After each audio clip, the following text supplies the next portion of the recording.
Politik berlaku. Aku tidak, aku tidak.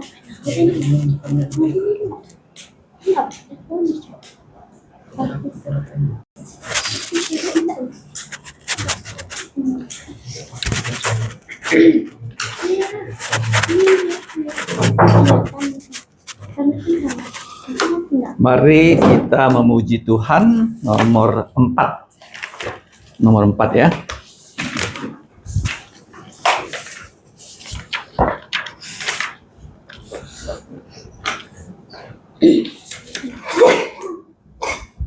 Yang cinta pada Tuhan, datanglah.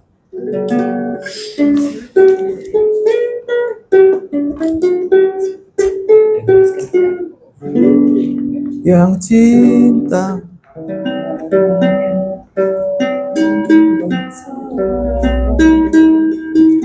yang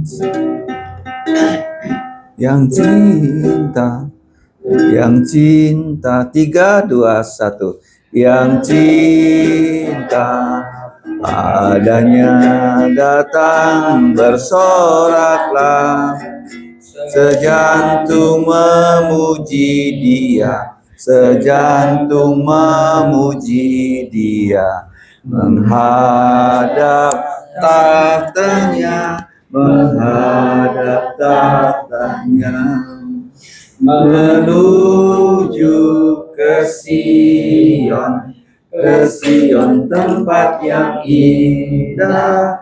Kami menuju Sion indah kota Allah. Yang belum kenal Tuhan, berdiamlah engkau. Namun semua anaknya memuji kasih-Nya, menuju ke Sion tempat yang indah. Kami menuju Sion indah kota Allah. Umat-Nya gemarlah, hapus air matamu, tempuh jalan Immanuel, tempuh jalan Immanuel, sampai surga mulia, sampai surga mulia, menuju ke Sion tempat yang indah. Kami menuju Sion indah kota Allah. Kita menyanyi lagi pujian berikutnya, nomor 136. 136. Lagu tentang kedatangan Yesus kedua kali ya. Ini lagu yang juga menjadi nada untuk lagu wajib Sekolah Kristen Kalvari. Masih ingat? Gimana lagunya? Kimberly? Ya, ini semua anak. 3, 2, 1. Semua anak akan dipanggil saat Ia kembali, dan miliknya yang terindah dikasihinya. Semua miliknya bersinar seperti bintang kejora, dan bagaikan permata di mahkotanya. Semua miliknya dibawa saat Ia kembali, dan miliknya yang termanis dikasihinya. semua miliknya bersinar seperti bintang kejora dan bagaikan permata di mahkotanya. Semua anak usia muda yang jadi miliknya, yang mentaat kepadanya dikasihinya. Semua miliknya bersinar seperti bintang kejora dan bagaikan permata di mahkotanya. Mari kita berdoa.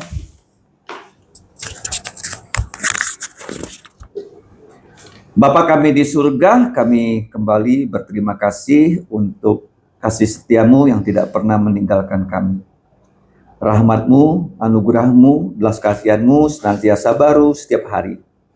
Kami saat ini dikumpulkan untuk bersama-sama di kebaktian, yaitu Calvary Missions Fellowship, Persekutuan Misi Kalvari. Kiranya Engkau menolong kami dalam acara ini bisa memuliakan nama-Mu, melalui pujian dan pelajaran firman-Mu. Ampuni dosa kami, dengar doa kami. Dalam nama Tuhan Yesus kami bersyukur dan berdoa. Amin. Lagu kita yang terakhir ya, lagu Natal ya, nomor 88. 88.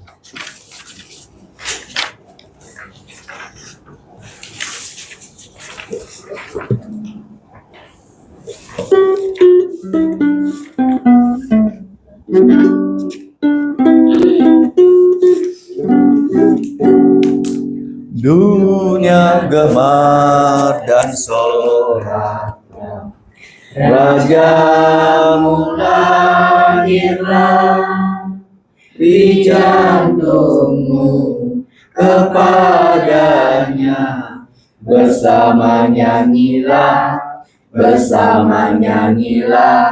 sama bersama nyanyilah.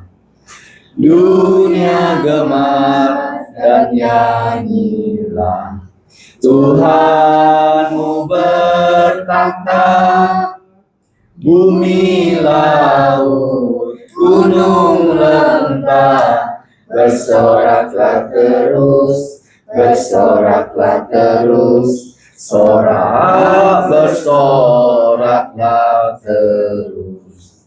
Yesus memerintahkan dunia dengan anugerahnya, keadilan dan kebenaran, dan ajaib kasih-Nya, ajaib dan ajaib kasih-Nya. Mari kita membuka Alkitab. Setiap kita membuka Alkitab dari kitab Dua Raja-Raja. Dua Raja-Raja, silakan Saudara Ayam. Dua Raja-Raja pasal 4. Ya. Dua Raja-Raja pasal 4. Ayat 8 ya. Ayat 8. Kita akan belajar sampai ayat ke-37 ya. Nanti saya akan minta kalian ya, membacakannya kalau tiba ayat yang bersangkutan. Dua Raja-Raja pasal 8. Dua Raja-Raja pasal 4 ayat 8. Jelas ya? Dua Raja-Raja 4 ayat 8 sampai 37. Jadi kita akan mempelajari ya bagian firman Tuhan ini. Nah, sebelum kita belajar, mari kita berdoa kembali. Bapa kami di surga, kami berterima kasih untuk malam hari ini kami dapat belajar dari firman-Mu di perjanjian lama. Kiranya Roh-Mu yang kudus menolong kami untuk memahami firman-Mu. Bahkan kami berdoa supaya dosa kami dihapus dengan darah Yesus, agar lubuk jantung kami menjadi tanah yang subur, ditaburi firman-Mu sehingga bertumbuh, berbuah untuk kemuliaan nama-Mu. Dengarkan doa kami, dalam nama Tuhan Yesus kami bersyukur dan berdoa, amin. Nah, tema dari firman Tuhan malam ini seperti yang sudah dibagikannya di WA Gereja adalah membantu orang lain tanpa mengharapkan balasan. Ingat ya. Jadi kita belajar dari peristiwa seorang wanita, seorang perempuan yang sudah menikah di daerah Sunem. Kemudian ada juga hamba Tuhan yang bernama siapa namanya? Kalau kamu lihat di ayat 8, pada suatu hari Elisa berjalan menuju Sunem. Kenapa dia ke situ? Karena dia melayani di kota-kota Israel. Catat namanya Sunem, nabinya namanya Elisa. Elisa itu artinya Tuhan menyelamatkan kita. Tuhan menyelamatkan kita. Nah, di situ ada seorang perempuan yang dikatakan oleh Alkitab ayat 8, perempuannya bagaimana? Kaya raya. Paham ya, kaya raya. Dan perempuan ini melihat bahwa ada hamba Tuhan yang lewat. Dia kemudian mengundang dia, membujuk dia di sini ya. Artinya diundang sekali belum mau datang, dibujuk untuk apa? Untuk makan roti. Setiap kali dia lewat, diundanglah Nabi Elia, bukan Nabi Elia ya, Nabi apa? Elisa, pengganti Nabi Elia untuk makan roti. Nah, kamu lihat di sini, dia melihat hamba Tuhan lewat. Biasa kan, orang lewat kan, tapi dia tahu yang lewat itu bukan orang biasa. Ini kesempatan untuk dia melayani Tuhan. Nah, kamu lihat di situ tidak ada disebut siapa nama perempuan ini. Kemudian perempuan itu setelah berkali-kali berhasil mengundang Nabi Elisa dan hambanya yang bernama Gehasi, dia lebih lanjut loh. Apa yang dia usulkan di ayat 9? Perempuan itu berkata kepada suaminya, lihatlah aku melihat bahwa dia adalah seorang hamba Allah yang kudus, a holy man of God, yang senantiasa melewati kita. Karena dia selalu ya pergi melayani lewat tempat yang bernama Sunem. Nah, ayat 10 apa disebut di situ? Baca sama-sama. Baiklah kita berdoa semua kepada Allah yang berfirman yang bagi dan yang harus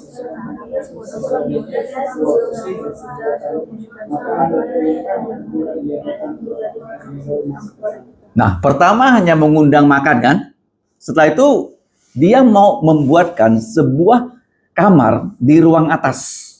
Dia minta izin dengan suaminya karena mereka tidak punya kendala keuangannya. Jadi untuk membuat ruang atas itu suatu pekerjaan di rumah orang kaya. Kamu bayangkan kan, kalau rumah itu bisa dibangun di atasnya, berarti rumahnya kokoh nggak? Kokoh ya. Nah, kemudian kamu lihat ya, ruang atas zaman itu sangat bagus ya, biasanya dimiliki oleh raja. Oleh siapa? Nah, disebut kamar musim panas, tolong ditulis. Kamar musim panas. Karena zaman itu tidak ada AC. Jadi kalau kamar di atas sekali, maka ya jendelanya dibuka seperti Daniel ya, dia punya ruang di atas, dia bisa melihat ke Yerusalem. Jadi angin kan berhembus di atas. Zaman dulu tidak ada AC, artinya ruang atas ini kamar yang mewah. Kamar apa? Mewah. Untuk tuan rumahnya raja, untuk istirahat dengan suasana yang dingin. Paham ya? Karena di bagian atas angin akan berhembus dengan bagaimana? Dengan leluasa. Nah, bukan hanya kamar, di kamar itu perabotnya lengkap apa saja. Ada apa? Ada ranjang, ada meja, ada kursi, ada lampu. Ada apa? Nah, lampu itu bahasa Alkitabnya apa tadi? Kandil. Tolong ditulis, kandil itu bahasa lama untuk lampu. Banyak orang nggak tahu apa itu kandil ya. Kalau kandil, tempat lampu. Kalau tempat minum apa orang Jawa bilang? Saudara Yaplin apa? Kendi. Nah, kalau kandil tempat lampu, kalau kendi tempat air. Ingat ya. Jadi lengkap di situ supaya hamba Tuhan itu bisa tidur dan meja dan kursi untuk dia belajar. Nah, maka kamu lihat ya, apabila ia datang kepada kita, ia akan menghidap di sana. ayat 11. Pada suatu hari ketika ia tiba di sana, ia masuk ke kamar dan berbaring di sana. Lalu ia berkata kepada Gehazi, nah ini ayat 12 ya. Kalau kita menerima kebaikan orang, jangan lupa kita bisa berbuat baik untuk membalas kebaikan orang itu. Paham? Jangan hanya kita menerima, tidak pernah memberi. Itu seperti laut mati. Seperti apa? Tolong ditulis. Kalau menerima terus, tidak pernah memberi seperti laut mati. Hanya airnya masuk, tidak ada air keluar. Kita harus seperti Danau Galilea. Danau apa? Danau Galilea itu menerima air dari Gunung Hermon, dia mengalirkan air ke Sungai Yordan.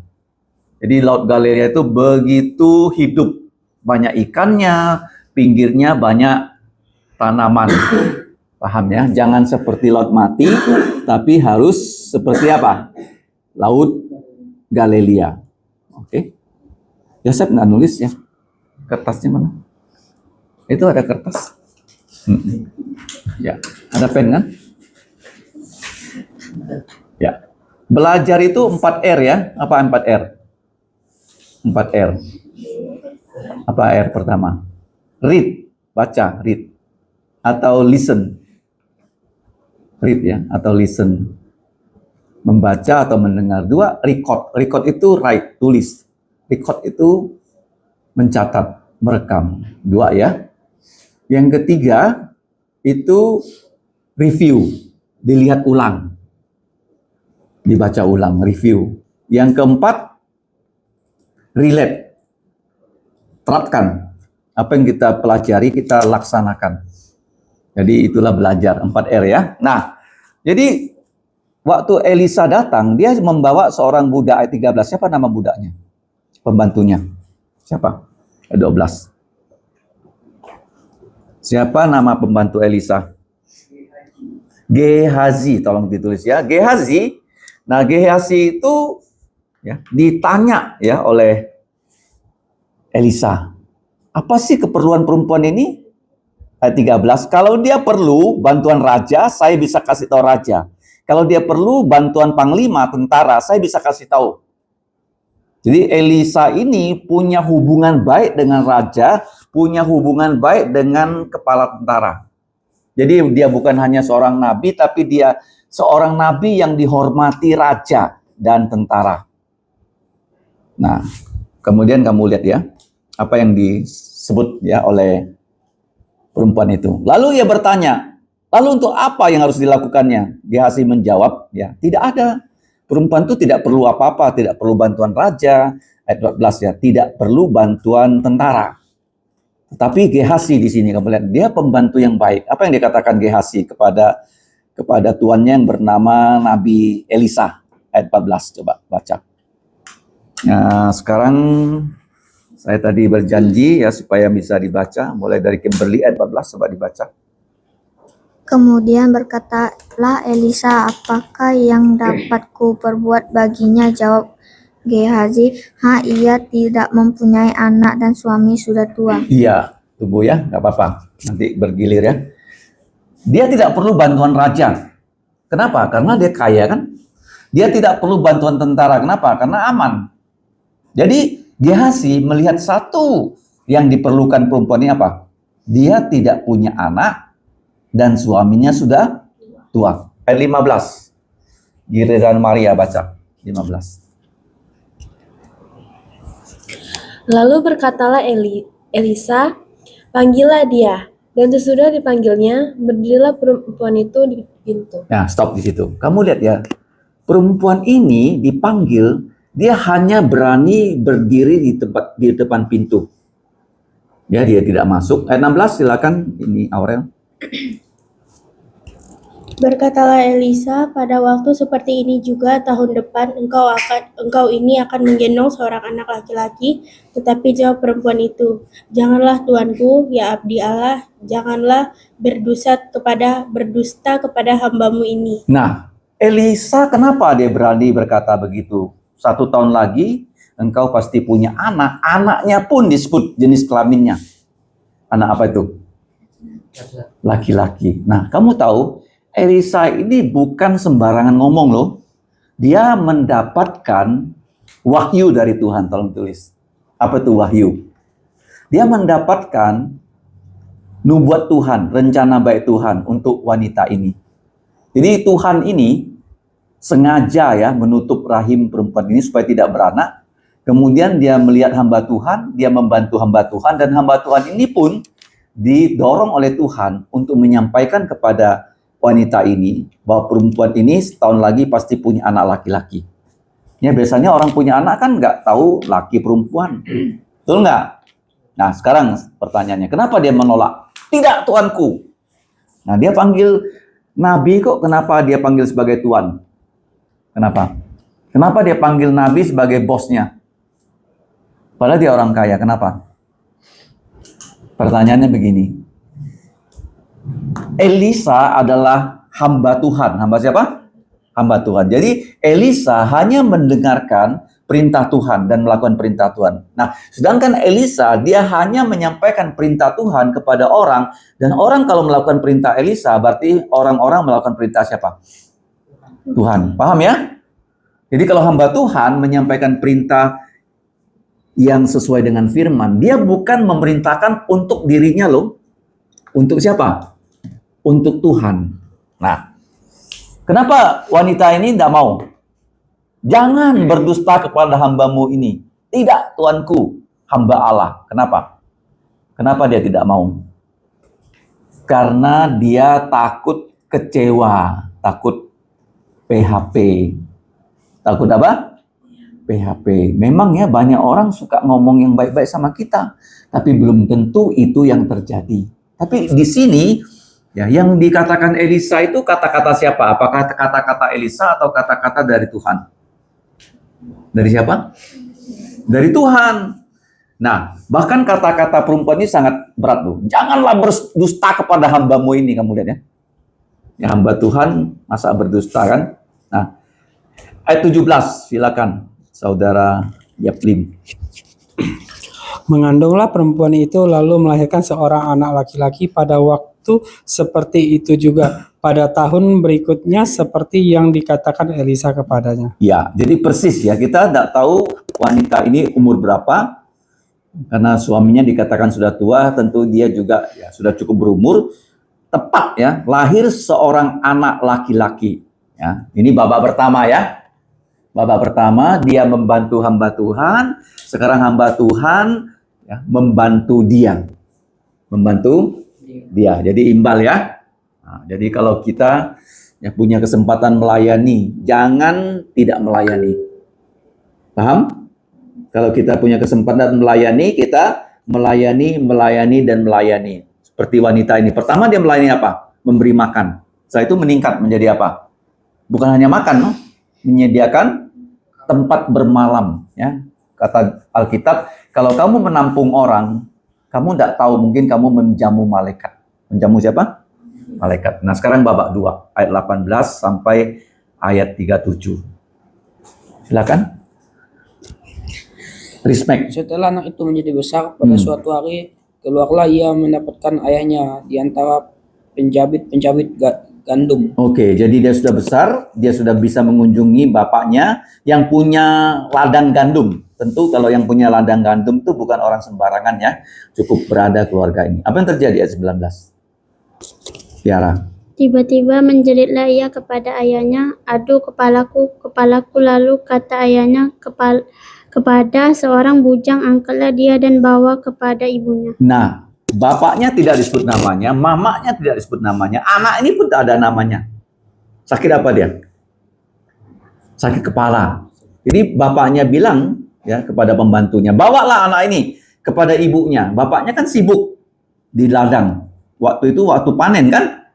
Nah, ayat 20, silakan Yosef. Diangkatnya lah dia, dibawanya pulang kepada ibunya. Duduklah dia di pangkuan ibunya sampai tengah hari, tetapi sesudah itu matilah dia. Nah, ini yang terjadi ya.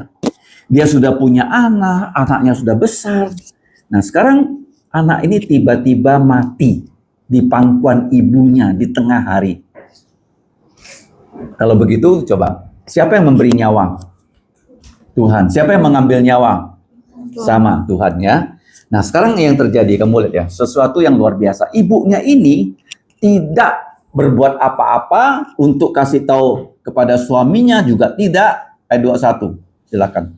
Lalu naiklah perempuan itu, dibaringkannya lah dia di atas tempat tidur abdi Allah itu. Ditutupnya lah pintu dan pergi, sehingga anak itu saja di dalam kamar. Iya.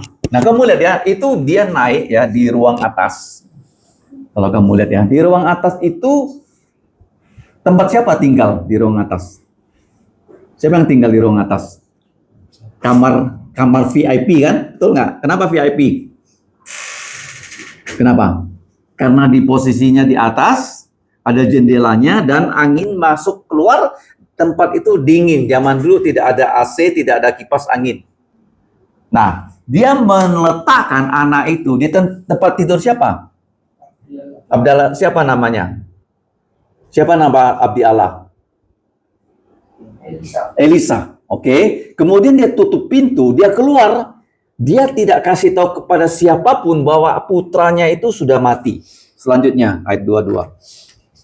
Sesudah itu ia memanggil suaminya serta berkata, suruh kepadaku salah seseorang bujang dengan membawa seekor kedelai Bukan kedelai, keledai. betina Ya. untuk mau pergi dengan segera Ya. kepada abdi Allah itu dan akan terus pulang. Nah, dia minta kepada suaminya, beri dia satu keledai. Dari banyak keledai ya. Nah, keledai zaman dulu itu seperti apa? Kamu tahu nggak? Kalau kuda seperti apa? Seperti mobil. Kalau keledai seperti pickup. Kalau truk itu apa? Binatang apa? Onta. Paham ya? Jadi perempuan ini tak mungkin nunggang kuda kan? Ya, karena dia bunyi badannya kecil. Dia nunggang keledai. Kemudian dia juga dikawani oleh seorang budak. Ya. Nah, sekarang 23, apa jawab dari suaminya? Berkatalah suaminya, mengapakah pada hari ini engkau hendak pergi kepadanya? Padahal sekarang bukan bulan baru dan bukan hari Sabat. Jawab perempuan itu, jangan khawatir. Ya. Jadi begini ya. Suaminya nih heran ya. Kenapa heran? Di tempat tinggalnya Nabi bukan ada acara. Kenapa wanita ini tiba-tiba mau pergi? Bukan bulan baru. Nah, bulan baru atau hari Sabat itu ada acara yang diadakan Nabi. Kalau Nabi mengadakan acara apa kira-kira? Yosef, acara apa? Kalau hamba Tuhan mengadakan acara apa kira-kira? Syukuran. Maria? Seperti hamba Tuhan di sini mengadakan acara apa yang diadakan? Namanya apa? Kebaktian doa dan sebagainya. Pasti memuji Tuhan dan belajar firman. Jadi bukan bulan baru, bukan juga hari Sabat. Nah, perempuan ini Anda kasih tahu suaminya enggak? Jangan khawatir, bisa diterjemahkannya, semuanya akan baik-baik saja. Dia tidak kasih tahu bahwa putra mereka satu-satunya sudah mati. Lihat ya, ini ibu ini betul-betul beriman. Coba ayat 24, giliran dari Aurel. 24.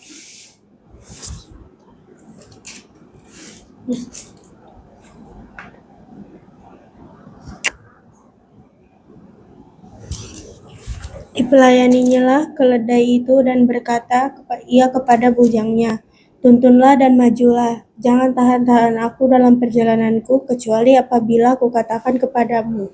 Jadi dia sudah memberitahu kepada pelayannya, kita akan berangkat.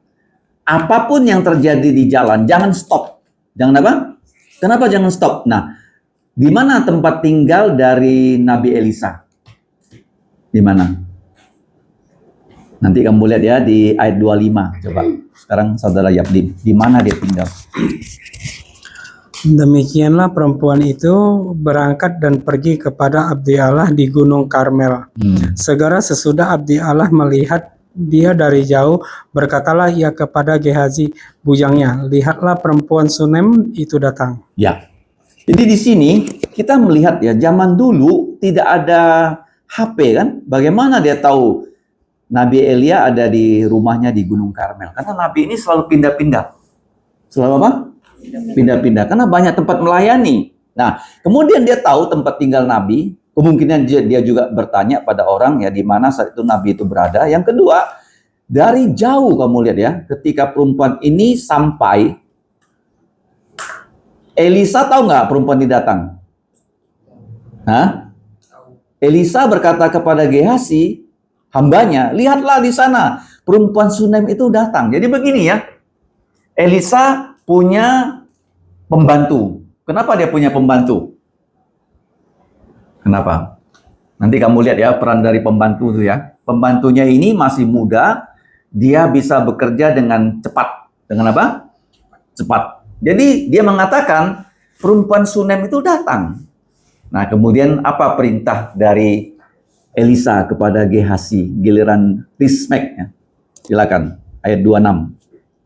Larilah menyongsongnya dan katakanlah kepadanya, selamatkah engkau, selamatkanlah suamimu, selamatkan anak itu. Jawab perempuan itu, selamat.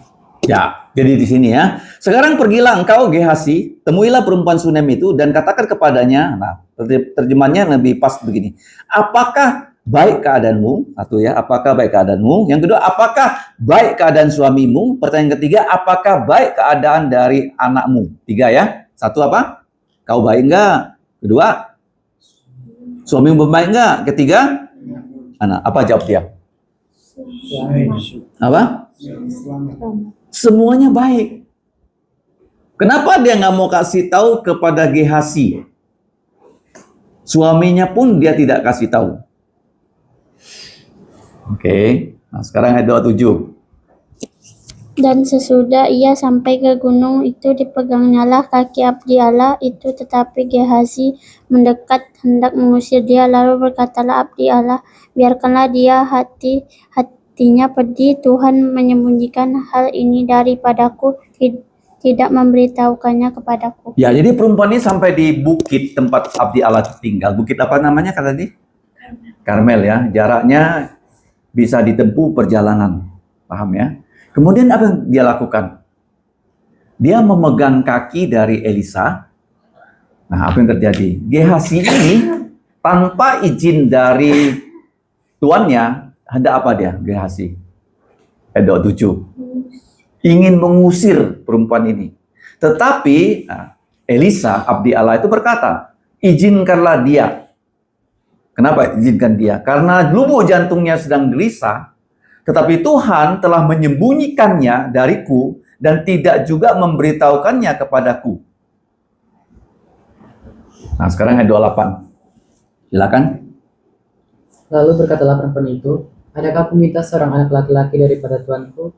Bukankah telah kukatakan, jangan aku diberi harapan kosong? Ya, jadi dia berkata, bukankah aku tidak minta seorang anak laki-laki? Sudah diberikan anak laki-laki. Nah, sekarang harapannya menjadi kosong. Kenapa? Dia tidak cerita apa yang terjadi. Dia mengatakan, jangan perdaya aku. Ayat 29. Maka berkatalah Elisa kepada Gehazi, ikatlah pinggangmu, bawalah tongkatku di tanganmu dan pergilah. Apabila engkau bertemu dengan seseorang, jangan lari, beri salam kepadanya, dan apabila seseorang memberi salam kepadamu, janganlah balas dia. Kemudian taruhlah tongkatku ini di atas anak itu. Ya, jadi Elisa itu sudah tua ya, jalannya mungkin pelan, tetapi Gehazi masih muda, bisa jalan cepat. Elisa punya apa di situ? Untuk dibawa oleh pembantunya. Punya apa? Apa lambang tongkat? Kenapa orang punya tongkat? Mazmur 23. Tongkat itu melambangkan kepemimpinan. Siapa yang punya tongkat biasanya? Panglima punya tongkat, Nabi ternyata punya tongkat, Musa punya tongkat, dan Musa itu punya tongkat bisa memukul gunung batu keluar air atas perintah Allah.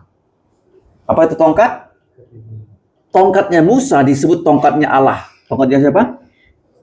Ya, jadi kamu masih ingat gak ada tabut perjanjian? Tabut apa? Di dalamnya apa isinya? Tongkatnya Musa, 2 loh batu, ada mana, dan tongkatnya Harun yang apa? Yang bertunas. Ya, bukan tongkatnya Musa, tongkatnya Harun yang bertunas. Ya, karena pada saat itu ada orang tidak percaya kepemimpinan Harun dan Musa. Mereka bilang, kami juga bisa jadi pemimpin. Jadi Tuhan mengatakan, kumpulkanlah tongkat-tongkat yang ada. Tongkat siapa yang bertunas, itulah pemimpin yang saya tuju. Akhirnya tongkat-tongkat yang lain tidak bertunas, tongkatnya Harun yang bertunas. Ya. Ingat ya lambang tongkatnya? Gadamu dan tongkatmu itulah yang menghibur aku. Kalau sekarang tongkatnya apa? Hamba Tuhan punya tongkat nggak? Saya perlu pakai tongkat nggak? Seperti Panglima TNI pakai tongkat. Seperti Pangdam pakai tongkat. Perlu nggak sekarang hamba Tuhan bawa tongkat? Tongkatnya bentuknya salib. Perlu? Perlu nggak? Maria? Perlu nggak bawa tongkat? Rismek, apa pendapatmu? Perlu ya? Tidak lagi ya. Sekarang tongkat itu apa? Tongkat itu adalah firman Tuhan. Selama kita belajar firman Tuhan, itulah tongkat. Apa gunanya tongkat? Satu, kalau domba berjalan, dia salah jalan, dibetulin dia, Pak. Ya, membetulkan jalan-jalan yang kita serong. Ya, yang kedua, kalau domba itu mau jatuh, kita pakai tongkat mengait dia kembali. Ada tongkat gini kan? Dikait supaya yang tidak ke CMC lagi. Mengerti? Di apa? Dikait balik. Ya, kalau jalannya nyimpang, suruh jangan menyimpang. Itu tongkat ya. Jadi tidak perlu bawa tongkat secara apa? Secara fisik. Secara apa? Tongkat sekarang apa? Adalah lambang dari ini, firman Tuhan. Nah, selanjutnya. Oke. Kemudian perintahnya jelas tidak? Jika ada orang tengah jalan menyapa kamu pun kamu tidak usah balas hormat. Artinya jalan cepat. Karena Gehazi itu mudah, bisa lari lebih cepat daripada Elisa. Nah, apa perintahnya? Taruhlah tongkatku di atas wajah anak itu. Ayat 30. Sekarang giliran siapa? Ayat 30. Ya. Tetapi berkatalah ibu anak itu, demi Tuhan yang hidup dan demi hidup sendiri, sesungguhnya aku tidak akan meninggalkan engkau. Lalu bangunlah Elisa dan berjalan mengikuti perempuan itu. Coba, Maria. Nah, saya jelaskan dulu ya. Perempuan itu, dia tidak yakin ya, bahwa tongkatnya Elisa bisa membangkitkan putranya. Akhirnya dia minta kepada Elisa untuk sama-sama berangkat. Sama-sama? Kenapa begitu? Karena sebelum peristiwa ini, siapa pendahulu Elisa? Yaitu Nabi Elia. Nabi apa? Elia. Elia itu sudah Tuhan bawa ke sorga. Dan sebelum Elia naik ke sorga, Elisa minta sama Elia. Elia, Tuanku, kalau boleh beri aku 2 kali lipat ya roh yang Tuhan ada padamu. Elia bilang, ya, kalau Tuhan mengabulkan, maka kamu bisa. Kalau kamu lihat ya, yang pernah saya kirim di WA gereja, Elia itu melakukan 16 mujizat. Berapa mujizat? 16. Kalau Elisa, 32. Nah, mujizat yang dilakukan oleh Tuhan melalui Elia, itu waktu Elia menyeberang sungai Yordan, tidak ada perahu. Jadi Elia, dia menggunakan jubahnya, dia memukul sungai Yordan, dan sungai Yordan itu terbelah jadi 2. Jadi Elia dan Elisa jalan nyebrang. Setelah itu sungai Yordan tertutup lagi. Jadi setelah itu Elia naik ke sorga, tinggallah Elisa. Jadi waktu Elisa mau pulang, di seberang sini ada 50 nabi yang melihat ya Elia dan Elisa nyebrang. Dan sekarang Elisa mau kembali. Tidak ada perahu, gimana? Jadi waktu Elia naik ke sorga, jubahnya dia tinggalkan apa? Jubah. Jadi waktu jubahnya ditinggalkan, Elisa pulang, dia membawa jubahnya Elia yang disebut sebagai tuannya. Dia pakai jubah yang sama, mujizat pertama yang dilakukan Elisa. Dia gunakan jubah Elia memukul sungai Yordan dan sungai itu terbuka. Sungai apa? Terbuka dan dia berjalan. Nah, semua nabi yang mengantarkan Elia dan Elisa nyebrang, mereka tahu kuasa Tuhan sekarang sedang bekerja pada Elisa. Kepada siapa? Nah, kalau kamu catat ya di bagian firman Tuhan sebelumnya, 1 Raja-Raja 17. Tolong ya ditulis ya. 1 Raja-Raja 17. Ada seorang janda miskin di Sarfat. Putranya mati. Ya, putranya mati dan dibangkitkan oleh Tuhan melalui Elia. Melalui siapa? Elia. Jadi waktu dibangkitkan oleh Elia, peristiwa itu juga diketahui oleh perempuan Sunem ini. Perempuan apa? Sunem. Bagaimana caranya Elia dipakai Tuhan membangkitkan ya, putra dari seorang janda miskin di Sarfat. Nanti kamu lihat sama persis. Di copy oleh Elisa. Di apa? Nah, di copy. Jadi pelayanan ini ya sebenarnya tidak perlu kita punya cara-cara yang merupakan terobosan. Kita hanya perlu melakukan apa yang pernah dilakukan oleh hamba-hamba Tuhan sebelumnya. Pergi memberitakan Injil. Pergi mengajar firman. Tidak ada lagi yang baru. Kecuali yang sesat.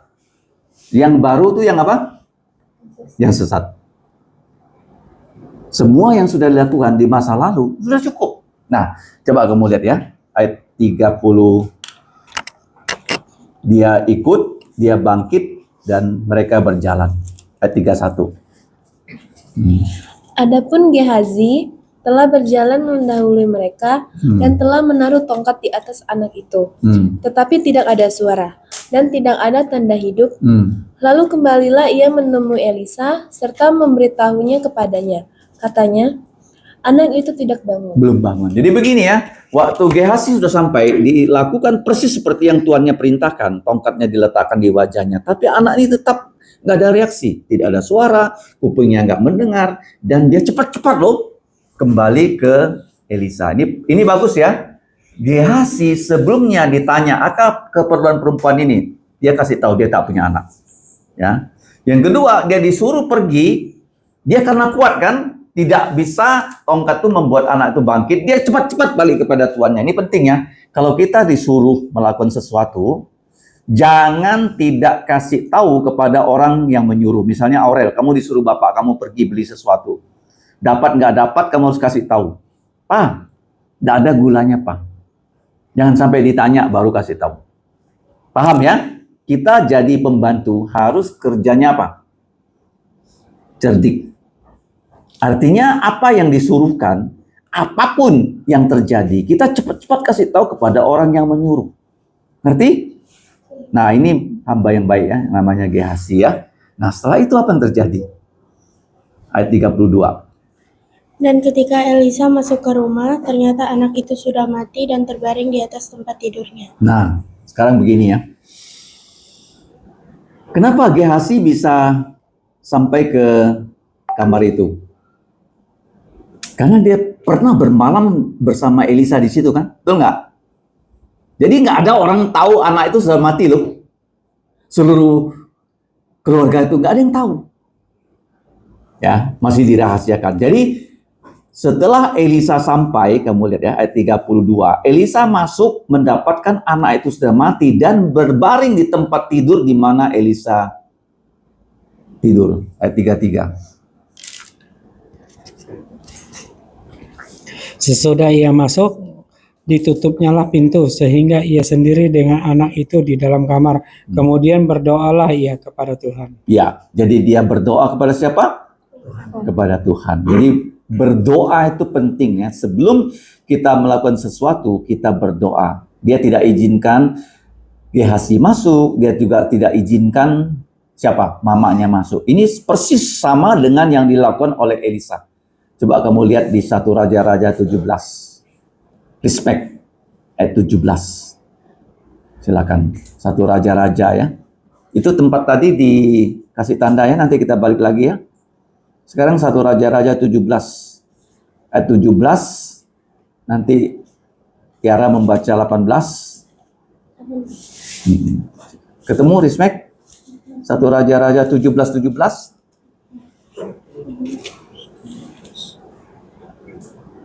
Tiara sudah ketemu? Tolong dibaca dulu. Sesudah itu anak dari perempuan pemilik rumah itu jatuh sakit dan sakitnya itu sangat keras sampai tidak ada nafasnya lagi. Nah, ayat 18, Yosef, mana biknya? Rismek udah ketemu nanti, ya, baca. Kata perempuan itu kepada Elia, apakah maksudmu datang kemari? Ya abdi Allah, singgahkah engkau kepada untuk mengingatkan kesalahanku dan untuk menyebabkan anakku mati? Terus? Sesudah itu ia berseru kepada Tuhan, kata Elia kepadanya, berikanlah anakmu itu kepadaku. Elia mengambilnya dan dari pangkuan perempuan itu dan membawanya naik ke kamarnya di atas dan memberikannya anak itu di tempat tidurnya. Lanjut, terus.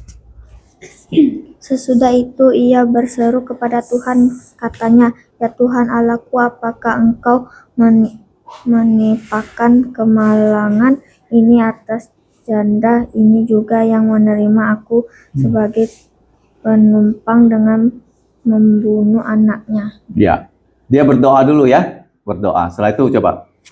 Lalu ia mengunjurkan badannya di atas anak itu 3 kali dan berseru kepada Tuhan. Katanya, ya Tuhan Allahku, pulanglah kiranya nyawa anak ini ke dalam tubuhnya. Ya. Tuhan mendengarkan permintaan Elia itu dan nyawa anak itu dipulangkan ke dalam tubuhnya sehingga ia hidup kembali. Oke, sekarang kembali ke 2 Raja-Raja. Pasal 4 tadi. Apa kata mengunjurkan? Yang dilakukan oleh Elia, sekarang dilakukan oleh Elisa dengan lebih jelas penjelasannya. 3-4, silakan saudara Yap. 2 Raja-Raja 4:34. Lalu ia membaringkan dirinya di atas anak itu dengan mulutnya di atas mulut anak itu dan matanya di atas mata anak itu serta telapak tangannya di atas telapak tangan anak itu, dan karena ia meniarapkan di atas anak itu maka menjadi panaslah badan anak itu. Ya, itu sama ya dengan 1 Raja-Raja tadi ya. 1 Raja 17. Apa yang dilakukan Elia sekarang diulangi oleh Elisa. Jadi tadi ya, mulutnya dengan mulut mayat, matanya dengan mayat, dan tangannya dengan tangannya mayat. Nah, sekarang ayat yang berikutnya. Sesudah itu ia berdiri kembali dan berjalan dalam rumah itu sekali ke sana dan sekali ke sini. Kemudian meniarap pulalah ia di atas anak itu, maka bersinarlah anak itu sampai 7 kali lalu membuka matanya. Nah, jadi dia sudah membaringkan diri di atas tubuh dari anak yang sudah mati. Kemudian setelah itu dia jalan, bolak-balik ya, belum langsung. Kemudian dia lakukan lagi. Setelah itu apa yang terjadi? Anak ini mulai apa? Mulai apa? Bersin. Bersinnya sampai berapa kali? 7 kali. 7 kali. Akhirnya Membuka matanya. membuka matanya, artinya roh dari anak ini sudah dikembalikan ke tubuh anak itu. Ya, ayo sekarang ayat berikutnya. Kemudian Elisa memanggil Gehazi dan berkata, panggillah perempuan Sunem itu. Dipanggilnyalah dia, lalu datanglah ia kepadanya, maka berkatalah Elisa, angkatlah anakmu ini. Ya, jadi kamu lihat ya, selalu ada peran dari Elisa, ada peran dari Gehazi. Nah, Gehazi ini budaknya disuruh memanggil perempuan itu, dan ketika perempuan itu datang, baru Elisa berkata kepada dia untuk mengangkat putranya sendiri. Ayat 37. Masuklah perempuan itu, lalu tersungkur di depan kaki Elisa dan sujud menyembah dengan mukanya sampai ke tanah. Ya, jadi dia ya, kamu lihat ya, begitu hormatnya ya kepada hamba Tuhan. Nah, artinya bagaimana? Kalau kita menghormati hamba Tuhan, sebenarnya kita menghormati siapa? Kita menghormati Tuhan ya. Kalau kita menghormati anak-anak Tuhan, kita menghormati siapa? menghormati Tuhan. Ya, kemudian anak ini dibawa pergi oleh ibu ini. Nah, sekarang pelajarannya, apa pelajarannya? Yang pertama, apa yang pertama? Kita perlu berinisiatif dalam melayani Tuhan. Perlu apa? Ya, karena hamba Tuhan ini lewat terus ya dari depan rumahnya. Dia tidak berbuat apapun, tidak ada orang yang ngata-ngatain dia. Tapi dia karena berinisiatif. Pertama apa yang dia lakukan? Perempuan Sunem itu yang kaya. Mengundang apa? Makan dulu. Jadi hamba Tuhan diundang makan, mampir makan. Tapi dia merasa hanya mengundang makan tidak cukup. Apa? Ya, apa yang dia lakukan? Dia minta izin sama siapa? Suaminya untuk membuatkan kamar atas tuh kamar mewah atau kamar biasa? Mewah. Kenapa mewah? Ada anginnya di atas. Ya, jadi dibuatnya tempat tidur, ada meja, ada kursi. Kenapa perlu meja kursi? Supaya hamba Tuhan bisa belajar. Ya, hamba Tuhan dan kalian harus bisa belajar. Dan ada apa kandil? Tempat lampu. Nah, tempat lampu ya. Kalau nggak ada tempat lampu yang gelap. Nah, setelah itu Elisa bertanya ya kepada Gehazi, apa sih keperluan dari perempuan itu? Perlu nggak ada bantuan raja? Nggak perlu, dia udah kaya. Perlu nggak bantuan tentara? Oh, udah aman, nggak usah. Terus Gehazi bilang apa? Menjadi pembantu dari nabi harus cerdas juga. Dia bilang apa? Lupa ada. Hah? Dia bilang sama apa kepada Elisa?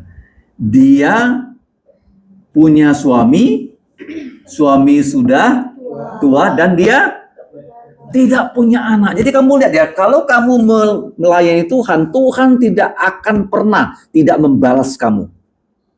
Walaupun kita tidak mengharapkan pembalasan. Ngerti? Nah, akhirnya dia bilang sama perempuan ini, pada 1 tahun berikutnya kamu akan punya anak laki-laki. Kenapa Nabi ini berani ngomong begitu?